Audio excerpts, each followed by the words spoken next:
beaucoup de gardiens africains ont joué dans des grands clubs européens. Et ces gardiens jouaient des CAN. Donc, l'excuse de la CAN, de la sélection, qui fait que, bon voilà, on n'a pas... Parce que justement, dans ce qu'il a dit, il estime que beaucoup de clubs qui voulaient l'enrôler redoutaient justement son départ pour la CAN. Pour la CAN. Ses départs pour la CAN. Or, je dis donc, il y a beaucoup de joueurs, beaucoup de grands gardiens africains qui ont évolué dans des plus grands clubs au monde. Vous avez le gardien, un gardien comme Bono, Yacine Bono. Il a joué à Séville. Edouard Mendy. Il a joué à Séville. Je vais aller au cas par cas. Bono, il a joué à Séville. Il était même pressenti pour le Real Madrid. C'est des prétentions salariales qui ont un peu gêné. Et ils ont finalement recruté Kepa. Ils ont recruté Kepa qui aujourd'hui est deuxième gardien parce que l'Ukrainien, Lunen, finalement, lui a damé le pur. Donc, on va dire troisième parce que Thibaut Courtois est normalement le premier, mais bon, il s'est encore blessé et voilà. Donc, finalement, sa saison est terminée. Il ne jouera pas l'Euro. Donc, il ne faut pas qu'il dise ça. Vous avez Edouard Mendy. Edouard Mendy, il a été champion il a été champion d'Afrique avec le Sénégal. Il a laissé Chelsea pour venir jouer. Qu'est-ce qui s'est passé? Idriss Carlos Vous avez Idriss Carlos Kameni qui jouait au départ Espagnol Barcelone. Vous avez beaucoup de joueurs comme ça. Vous avez Bel Joseph Antoine. À l'époque, son club le laissait aller jouer la CAN et il me prenait des dispositions pour qu'il soit disponible pour aussi de temps en temps venir peut-être en club pour prêter main forte. Et il y avait André Onana n'est pas le premier. 88. André Onana n'est pas le premier à avoir bénéficié d'un jet privé et ces dispositions qu'on met je veux dire, ces commodités qu'on met à disposition d'un gardien afin qu'il puisse jouer à la CAN et aussi revenir en club. Non, il y a eu Bel Joseph Antoine. Donc, il y a beaucoup de gardiens comme ça, africains, qui ont joué dans les grands clubs. Donc, cette excuse-là pour moi, c'est du tralala, c'est du blablabla. Et maintenant, est-ce qu'on peut comprendre le fait qu'on est, je ne sais pas si c'est une impression, mais beaucoup de Camerounais ont eu l'impression que Fabrice Ondoa, dans cette sortie, s'attaquait à André Onana. Est-ce que c'est Il faut faire attention. Il faut faire attention avec certaines sorties. Certaines sorties peuvent être commandées, ou du moins commanditées. Ok. Ben oui. Vous avez l'impression que cette sortie de Fabrice Ondoa est une sortie commanditée? Oui. Fabrice Ondoa n'a pas été appelé pendant longtemps au sein des Lions. Il n'a jamais fait des sorties pour se plaindre. Alors que, bon, à cette époque-là, peut-être qu'il aurait pu aussi se demander pourquoi est-ce qu'il n'a pas été convoqué. Pour lui qui, en principe, pouvait prétendre à une place de deuxième gardien, tout ça. Il n'a pas été appelé. Il y a eu beaucoup de faits, beaucoup de choses. Là où on les attend, parfois on ne les voit pas. Et c'est toujours sur des choses aussi futiles que ça qu'on les sent, quoi. Fabrice Ondoa, je ne pense pas qu'il ait fait cette sortie de lui-même, son propre chef. Ça se voit, c'est clair que Fabrice Ondoa règle des comptes par personne interposée. C'est-à-dire que on lui a demandé, vas-y, parle. Ça pourrait être qui serait le commanditaire de cette sortie de le problème avec les Camerounais, c'est qu'ils connaissent déjà les réponses, mais ils posent des questions. Non, moi, je ne connais pas de réponses. Vous connaissez déjà les réponses, vous posez des questions. Moi, je ne connais pas. Nous savons tous qui a intérêt à ce que André Onana soit autant sali, soit autant critiqué. Parce que revenons sur les propos, sur certains propos de Fabrice Ondoa. Il se demande qui a permis à André Onana de venir aussi tardivement à la CAN. Or, nous savons tous. Et ça a été organisé depuis plusieurs mois déjà. Que ça avait été négocié. Que ça avait été négocié depuis, que quand André Onana signe à Manchester United, il signe comme étant un joueur qui en retraite internationale. Donc pour lui, l'équipe nationale, ça ne compte plus. Fabrice Ondoa, qu'est-ce qu'il dit? Il dit encore. Il dit encore que... Il parle des problèmes extrasportifs. Il dédouane la fédération. Il dit tout est au top avec la fédération. Il dit rien n'a changé. Il parle de sa relation avec André Onana, que leur relation est toujours bonne. Oui, mais j'ai comme l'impression que c'est une sortie qui ne va pas forcément arranger ou alors maintenir des bons rapports entre les deux. Surtout qu'on sait qu'aujourd'hui, André Onana, d'après beaucoup de sources et certaines rumeurs, est pressenti pour être capitaine des Lions. Même si Est-ce notre que- source est-ce parle que- d'autre chose. Oui, même si d'autres sources parlent d'un Gandui qui serait pressenti, qui ferait l'unanimité auprès de certains joueurs comme capitaine. Dans ces sources aussi Est-ce que est-ce qu'il va déjà être rappelé?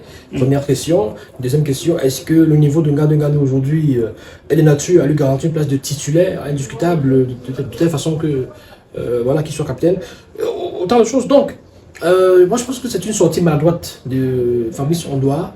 C'est très maladroit de sa part d'avoir fait cette sortie, surtout qu'il revient sur des choses qui avaient été expliqué et explicité, notamment l'arrivée d'Andrew Nana. On sait tous ce qui s'est passé, on sait pourquoi. Là, il fait une sortie où il donne l'impression qu'on a affaire à un joueur indiscipliné qui n'en fait qu'à sa tête. Et c'est dommage qu'il dise ça. Mais il y a un élément qui attire un peu mon attention, c'est le fait qu'il parle, il parle du fait que il se demande qui a autorisé cela. Mais est-ce que ce n'est pas la fédération qui a le droit de faire cela? On sait que ça revient à la fédération d'autoriser un joueur d'arriver tardivement ou même pas en sélection nationale s'il est convoqué.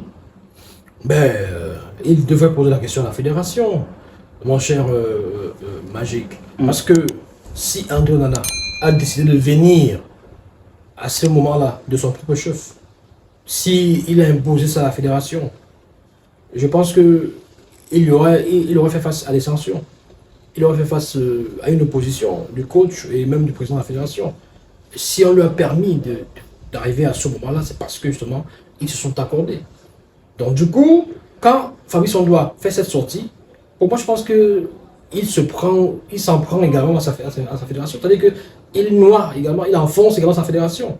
Il enfonce sa fédération parce que c'est la fédération qui a négocié avec Andrew Nana et le club Manchester United pour arriver à cette conclusion qui viendra après avoir disputé tel match. Et d'ailleurs, au cours de la conférence de presse, il me semble que Rigo Besson avait évoqué cette affaire-là. Donc, pour moi, c'est un non-sens. Mais est-ce que Fabrice Ondoa n'est pas là en train de jeter Andrew Nana à la vindicte populaire, de telle sorte que le peuple camerounais commence à désavouer Andrew Nana, comme c'est un peu le cas ces dernières années avec certaines personnes qui pensent qu'Andrew Nana est le fauteur de troubles. Après, on se souvient après la Coupe du Monde de Qatar 2022, tout ce qui a été dit sur la toile, Andrew Nana qui a été exposé. Est-ce que ce n'est pas ça la même mission que Fabrice Ondoa a aujourd'hui? Ben, c'est pourquoi je dis que il n'est pas là de son propre chef. Moi, je pense pas qu'il a fait cette sortie-là parce que il avait tellement de choses à dire. Je pense qu'il règle des comptes de la part de certaines personnes. D'ailleurs, dans sa sortie, il parle même des pressions extérieures, des mains extérieures. Donc, comme pour dire qu'il y a des personnalités de ce pays qui ont imposé des choses au coach, au sélectionneur, etc., etc. Est-ce que c'est à lui, joueur de son état, de venir sur la place publique? Mais il est aussi un cadre de cette équipe, ce qu'il faut peut-être pas oublier, Yannick Reno. Ça fait longtemps qu'il n'est plus cadre de cette équipe. Hein. Il faut le savoir. Parce qu'il est parti avant de revenir, mais... Parce qu'il n'avait plus sa place. Parce que oui, mais aujourd'hui, il est de retour. Il n'avait plus sa place. Donc, il est de retour. Quand le capitaine est sur le banc, dès qu'il rentre au stade, on lui donne son brassard. Ça ne donne pas... Non, écoutez, ça ne donne pas forcément le droit d'aller tirer sur son coéquipier, en même temps cousin, sur la place publique, comme ça, d'aller dire un tas de choses. On dirait qu'il est en train de le livrer à la vindicte populaire pour peut-être mieux se positionner. Peut-être il voudrait faire comprendre aux Camerounais qu'il mérite plus cette place de titulaire que André Onana. Parce que lui, il est beaucoup plus chauvin. Parce que lui met beaucoup plus en avant l'équipe nationale du Cameroun que le club. Mais il faut quand même qu'on précise, qu'on rappelle à Fabrice Ondoa que ce n'est pas l'équipe nationale qui nourrit les familles des joueurs. Il faut faire attention. Vous savez combien on en a à Manchester United par an? Il tourne autour de 6,57 millions d'euros par an. Quand vous essayez de faire les calculs en francs CFA, quand vous essayez de convertir en francs CFA, ça donne des milliards en francs CFA par an. Donc, vous savez, les équipes vous recrutent et mettent sur pied un ensemble d'exigences. Vous voyez par exemple, pour les Jeux Olympiques prochains à Paris, Le Real Madrid vous dit que Mbappé, une fois qu'il aura signé au Real Madrid, il risquera de ne pas jouer les Jeux Olympiques avec la France. Et ça cause, c'est à l'origine de gros débats en Europe, en France plus particulièrement. Où des ministres, même ministres de sport, sont en train de dire on ira voir le président du Real Madrid pour discuter avec lui. Parce qu'on a besoin de notre Mbappé. Est-ce que vous comprenez un tout petit peu l'enjeu, les enjeux? C'est des enjeux économiques, c'est des enjeux, et même sportifs. Parce qu'on se dit qu'avec ce joueur, on peut gagner. Et c'est des deux côtés en fait. C'est-à-dire que la sélection estime qu'avec ce joueur on peut gagner, le club estime que ce joueur ne doit pas aller se blesser n'importe comment, il faut le préserver, il faut pas. Est-ce que vous savez qu'il y a des joueurs, quand ils vont en sélection, pour des matchs amicaux ou bien pour des matchs des éliminatoires, tout ça, des équipes, des clubs, parfois discutent avec les sélectionneurs et leur disent vraiment il ne faut pas trop utiliser le gars si on en a besoin pour la Ligue des Champions qui démarre dans 7 jours. Pardon, essayez seulement de le faire jouer même si c'est 45 minutes, même si c'est les 31 minutes, pour ne pas trop l'user parce que, et vous savez, c'est les clubs qui prennent en charge également les blessures des joueurs. Non seulement les salaires, mais les blessures des joueurs. Donc, il faut comprendre ces différents enjeux.